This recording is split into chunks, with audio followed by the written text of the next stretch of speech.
E aí, pessoal, tudo bem? Hoje nós vamos falar da crise na China, a pandemia que está aí apertando para o lado de lá, o PIB chinês que já começa a ser revisado para baixo, né? A importância da China para o Brasil e o outro lado da moeda, né? A gente pode se beneficiar em parte com toda essa crise que está acontecendo. A China aí está em queda infinita, nós vamos dar uma olhada nas quedas de lá.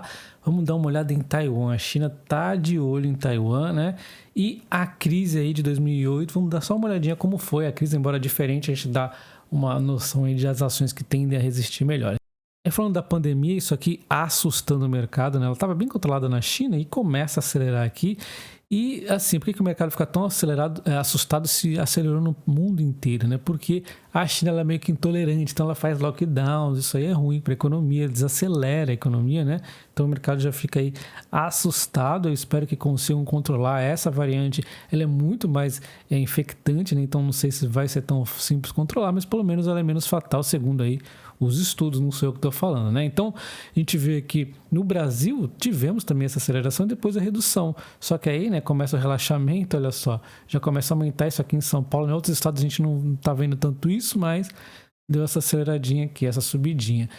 Em termos de mortes, a gente vê que não foi a mesma subida, né? Subiu um pouco, mas foi bem menos aí do que no passado, né? E a gente vê até que está controlado ainda, mesmo em São Paulo, o caso de morte. Essa variante realmente parece, pelas estatísticas, ser menos fatal, né? E a gente vê aqui, então, a China, né, já começa a decretar aí lockdowns em várias cidades após o surto da Omicron. E aí é que o mercado fica assustado, né? A gente vê a Caixa de Seguridade, ela tá caindo, cara, bastante já, né? Tá aí a 7,67, preços bastante baratos, né? Já caiu aí do topo aqui recente 18%.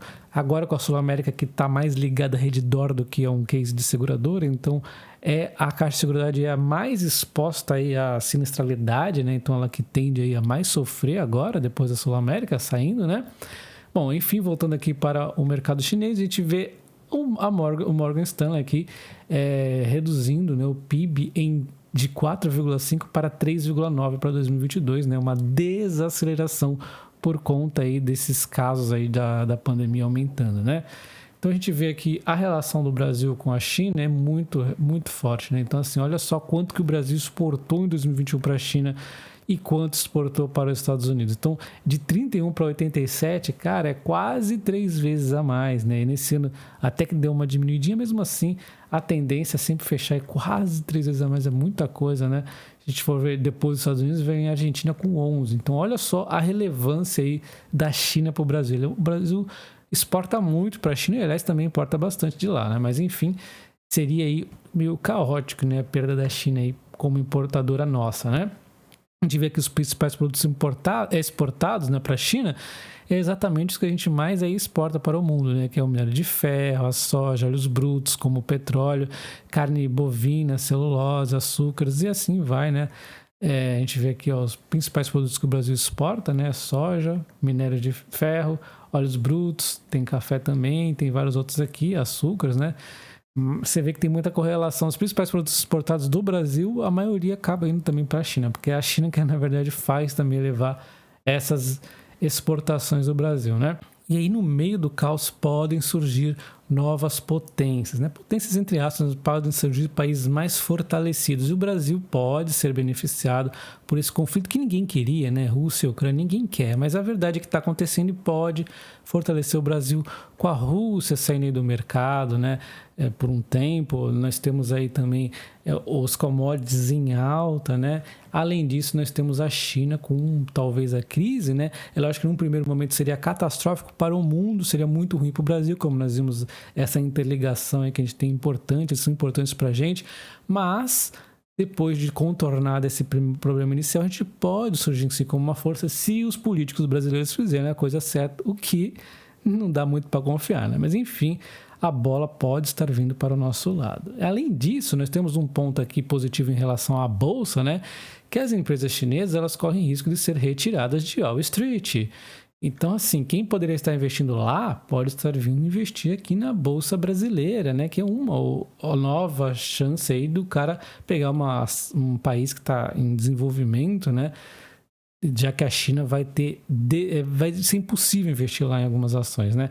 Então a gente vê aqui a Comissão de Valores Mobiliários dos Estados Unidos, a SEC, ordenou que 5 empresas cumprirem requisitos de auditoria da agência sob pena de ser excluídas de Wall Street. Isso aqui é só o começo, né? Tem várias empresas aí que podem estar saindo da bolsa americana e aí abre aí o leque para o Brasil, né? Os investidores virem para o Brasil. Então a gente vê aqui a China caindo infinitamente, né?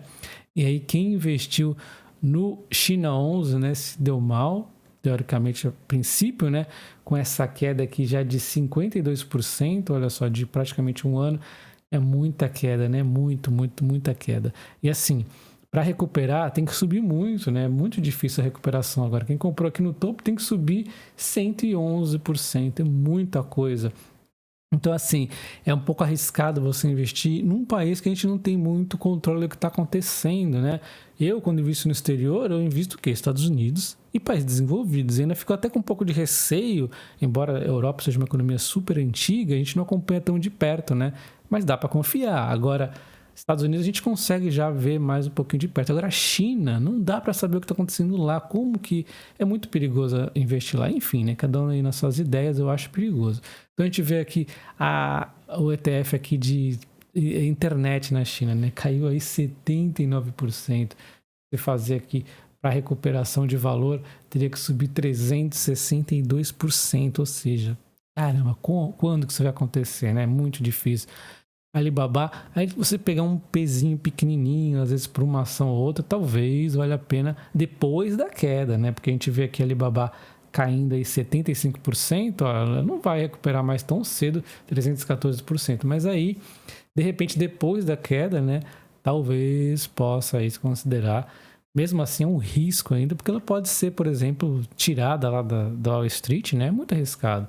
Mas é uma empresa que a gente ainda vê um pouquinho mais e mesmo assim não é fácil tomar essa decisão. Não é para pôr grande percentual no meu entendimento. A gente vê aqui o Evergrande, então, olha só, vai virar pó, né? Evergrande, mas aí tudo bem que está em crise mesmo, né? 92%. E aí, né, a China já começa a crescer para cima de Taiwan de novo. Segundo caça aí de Taiwan que tem acidente, já teve aviões chineses sobrevoando Taiwan. Taiwan já está treinando aí reservistas em temores sobre conflitos na Ucrânia, né? Incentivem aí a China a invasão, né? A China começa a acusar Estados Unidos de quebra de acordo para vender armas de Taiwan. Esse negócio aqui já começa, né? A ir devagarzinho acelerando, sempre assim começam os problemas. Eu estou torcendo para que não aconteça, né? Taiwan é uma pequeno paizinho aí. Claramente a China está querendo Taiwan Semiconductors, né? Essa empresa que a China está querendo. Essa empresa que você pega aquele topo bem recente desse ano, já caiu aí 29,5%, né? Por conta do medo aí, né? Dessa guerra em plena localização aí de Taiwan Semiconductors, né? Até o Japão já está aí se pronunciando, né? Então eles já estão com receio. O primeiro-ministro japonês enquadrou rapidamente a crise da Ucrânia como questão global e aplicou sanções contra a Rússia, de olho nas rações da China em relação a Taiwan. Todo mundo está querendo já amedrontar a China para a China não vir com essas ideias aí de invadir Taiwan. Vai ser um caos para a China se ela fizer isso, né? Então, assim, vai ser muito ruim para o mundo, mas vai ser pior para eles, né? Não, eu acho que isso aqui não vai acontecer, espero que não mesmo, né?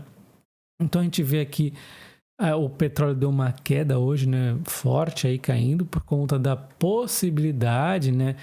De trégua aí, de fim do conflito, alguma coisa de negociação, na verdade, a princípio, né? Mas as negociações, como a gente tinha visto aqui, estão pausadas aí, enquanto Kiev é alvo sobre ataques. Então, está um pouco difícil ainda, né? E dando uma olhada aqui na crise lá do passado, em 2008, na verdade, nos Estados Unidos começou em 2007, no Brasil demorou para acontecer. Então, sempre tem um risco, a gente fica achando que é mais na Europa isso aí, e às vezes acaba repercutindo aqui um pouco depois. Então, sempre vamos ficar atento, né? Olha só quanto que caiu as ações lá no meio de 2008, deu um tempo para acontecer isso, né? Quanto que caiu? A gente vê aqui a Vale caindo, olha só, 65%, a Petrobras 65% também, o Banco do Brasil 60%, o Ibovespa aqui 60%. Então, assim, a Vale e a Petrobras, elas caíram mais forte, que aquela crise lá afetou muito as commodities, então elas são muito aí vinculadas a commodities, né? Então, conforme a commodity anda, elas acabam andando. Já o setor financeiro acompanha a economia do mundo, aí do Brasil principalmente. Então, a economia do Brasil piorou, os bancos caíram muito. Então, é sempre tomar muito cuidado também com os bancos que, embora tenham esse status aí de super perenes, são realmente, eles fazem essas quedas e fazem essas altas fortes, né? Então, ficar atento exatamente nas quedas, né? Enquanto aqui o setor elétrico cai menos, olha só a Engie aqui, 24%. E agora se prepare para você ver o quanto que a Transmissão Paulista caiu.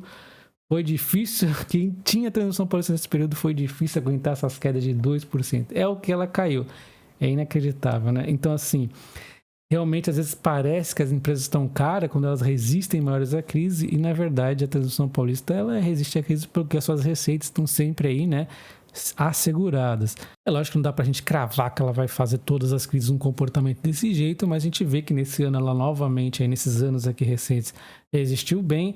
O setor de transmissão é bom por causa disso, né? Ele pode até não dar aquele estouro para cima, mas como ele vai subindo e aí quando cai menos, ele acaba atingindo muitas vezes patamares mais elevados que ações explosivas como o setor financeiro e a Vale e a Petrobras, por exemplo.